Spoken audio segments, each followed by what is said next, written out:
दोस्तों, जीवन में हर लोग अपनी मुश्किलों से दुखी हैं। बहुत कुछ करना चाहते हैं लेकिन फिर भी वो पूरा नहीं हो पाता है।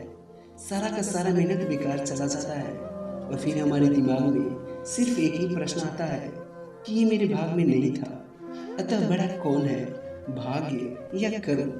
तो आइए इसका निर्णय करने से पहले इस कहानी को सुनकर कुछ सीखते हैं। बहुत समय पहले दो राजा एक घने जंगल के दोनों ओर राज करते थे। दोनों राज्यों के बीच जंगल में एक तपस्वी रहते थे और दोनों राजा उन तपस्वी को अपना गुरु, अपना आदर्श मानते थे। और फिर किसी कारणवश दोनों राजा में विवाद शुरू हो गया और धीरे धीरे विवाद युद्ध तक जा पहुंचा। और फिर युद्ध से एक दिन पूर्व दोनों शाम को अपने गुरु से आशीर्वाद प्राप्त करने गए। और फिर पहला राजा को गुरु ने कहा कि तुम्हारे भाग में जीत नहीं दिखाई देती, आगे ईश्वर की इच्छा। और ये सुनकर पहला वाला राजा घबरा गया और परेशान हो गया। वह पूरी रात सोचता रहा और अंत में सुबह अपने सेना से कहा कि जब हारना ही है तो हम पूरी ताकत से लड़ेंगे, अपने प्रदर्शन को दूसरों के लिए एक महान उदाहरण बनाकर छोड़ेंगे। और फिर दूसरा राजा गुरु के पास आशीर्वाद लेने के लिए पहुंचा। तब गुरु बोले, इस समय भाग तुम्हारे पक्ष में लगते हैं, आगे ईश्वर की इच्छा। और ये सुनकर दूसरा वाला राजा बहुत खुश हुआ। वह इतना निश्चिंत हो गया कि मानो जैसे बिना लड़े ही लड़ाई जीत गया हो। और साथ ही उसने सेनाओं से भी ये कह दिया कि कल भाग हमारे पक्ष में रहेगा। और फिर अगले दिन युद्ध प्रारंभ हुआ। एक राजा की सेना ये सोचकर युद्ध लड़ रही थी कि भाग में हार ही क्यों न हो, लेकिन लड़ाई पूरी पराक्रम से लड़कर दूसरों के लिए उदाहरण बनाना है। जबकि दूसरी राजा की सेना ये सोचकर लड़ रही थी कि जीत तो हमारे भाग में है, फिर क्यों घबराना।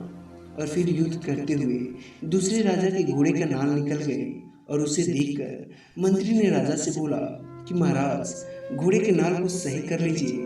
और फिर राजा ने मंत्री को जवाब देते हुए कहा कि वैसे भी जीत हमारी होगी, फिर इससे क्या फर्क पड़ता है।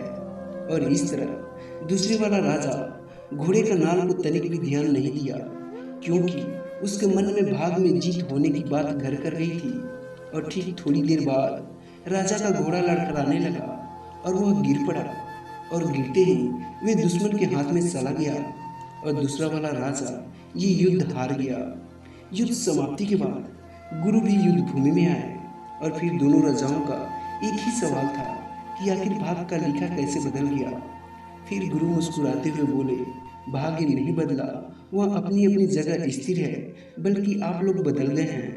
गुरु जीतने वाले राजा की ओर देखते हुए कहा कि तुम सब कुछ जानने के बाद भी सब कुछ किया, ईमानदारी से अपना कर्म करते रहे, युद्ध में बहुत बहादुरी से लड़ा। वही हारने वाले राजा की ओर गुरु देखकर बोले, तुम तो जीतने से पहले ही युद्ध में विजय होने का निश्चय कर बैठे थे, अपना घोड़े का नाल तक ठीक करना नहीं सहा। आखिरकार वही हुआ जो होना था। आप लोगों के भाग नहीं बदला, लेकिन जो भाग में लिखा था उन्होंने अपना व्यक्तित्व ही बदल लिया।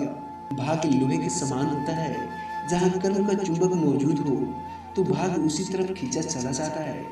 अतः भाग्य हमारे काम का ही रिजल्ट है। ईश्वर से दी गई कर्म की शक्ति से आप अपने जीवन का भाग बदल सकते हो। तो दोस्तों, इस कहानी से हमें यही सीख मिलती है कि कर्म ही सब कुछ है। जो भी बनना है या पाना है, सभी के लिए कर्म करना ही पड़ेगा। इसलिए आज से भाग पर नहीं बल्कि कर्म पर खड़े हो जाओ।